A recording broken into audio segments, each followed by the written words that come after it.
सो अब हम question number 2 पे आ जाते हैं। इसमें दे रखा है if K 2k minus one and 2k plus one are three successive terms of an A P then find the value of K. अब देखिए यहाँ पर अगर हम देखें तो हमारे पास 3 टर्म्स दे रखी हैं। अब मैंने आपको लास्ट वाले क्वेश्चन में ही बताया था कि अगर कोई भी 3 टर्म्स सक्सेसिव 3 टर्म्स अगर ए पी में होती हैं तो हम ऐसा बोल सकते हैं कि जो मिडल वाली टर्म है विच इज़ बी, वो फर्स्ट और लास्ट टर्म का क्या रहेगा, अरिथमेटिक मीन रहेगा। ये पार्ट क्लियर है। तो यहाँ पर हम ऐसा बोल सकते हैं ना कि जो मिडिल टर्म कौन सी है 2k माइनस वन, ये क्या रहेगा, फर्स्ट वाला टर्म और लास्ट वाला टर्म विच इज़ के, और साथ में 2k प्लस वन, इन दोनों का क्या होना चाहिए, अरिथमेटिक मीन। ये पार्ट क्लियर हो गया।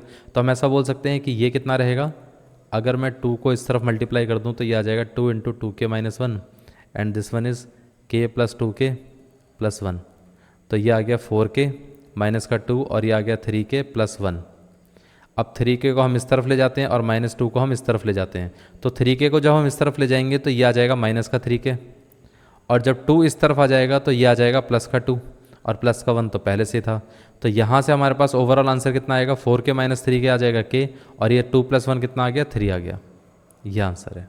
ये पार्ट क्लियर है। इस तरीके से इसका आंसर आएगा। अब इसके अलावा कोई दूसरा मेथड अगर आप फॉलो करना चाहते हैं तो वो भी आप कर सकते हैं। दूसरा मेथड क्या है, दूसरा मेथड ये है कि अगर हमारे पास यहाँ पर 3 टर्म दे रखी थी तो हम क्या करेंगे, पहली 2 टर्म से कॉमन डिफरेंस निकालेंगे। वो कितना आ जाएगा, कॉमन डिफरेंस आ जाएगा 2k minus one then minus of k। और अगर हम यहाँ से इन दोनों टर्म्स को देखें, नेक्स्ट 2 टर्म्स को, तो ये आ जाएगा हमारे पास 2k माइनस वन और 2k प्लस वन। इनसे भी हम कॉमन डिफरेंस निकाल सकते हैं which is 2k plus one minus of 2k minus one.